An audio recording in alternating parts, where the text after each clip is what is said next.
నేను 2012 కన్నా ముందు అనేక సందర్భాల్లో ఒక శాసనసభ్యుడిగా విజయనగరం, శ్రీకాకుళం జిల్లాల్లో అదేవిధంగా ఏజెన్సీ ప్రాంతాల్లో విస్తృతంగా పర్యటించాను.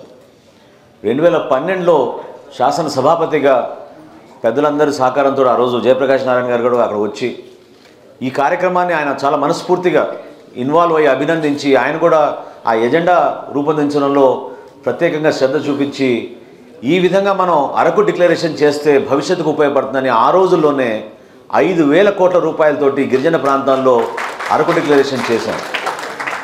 ఒక ప్రాంతాని కోసమే కాదు, ఇది మన భారత జాతి కోసం, మన ఆస్తులను మనం కాపాడుకోవడం కోసం, గిరిజన ప్రాంతాల్లో వాళ్ళు పడుతున్న కష్టాలు, కనీసం వసతుల కోసం, రోడ్డు లేని పరిస్థితి, త్రాగునీరు లేని పరిస్థితి, ఇంకా విద్య గురించి, వైద్య గురించి అది చెప్పవసరం లేదు. ఇప్పుడే రామకృష్ణ గారు ఒక ఎన్సైక్లోపీడియాగా ఆయన వివరాలన్నీ కూడా చాలా అద్భుతంగా వివరించారు.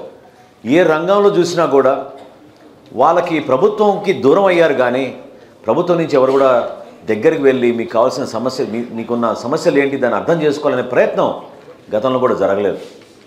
ఖచ్చితంగా ఉత్తరాంధ్రకి ఒక డెవలప్మెంట్ బోర్డు అవసరం. ప్రత్యేకంగా దానిపైన శ్రద్ధ చూపించి ఆ బోర్డుకి నిధులు కేటాయించి చాలా పారదర్శకంగా ఈ 3 జిల్లాల్లో కూడా అభివృద్ధి చెందేటట్టు ఉత్తరాంధ్రకి తప్పకుండా ఒక డెవలప్మెంట్ బోర్డు తీసుకురావాలని జనసేన పార్టీ నుంచి మేము మనస్ఫూర్తిగా కోరుతున్నాం, డిమాండ్ చేస్తున్నాం. ఆ ప్రాంతానికి మేలు జరగాలని.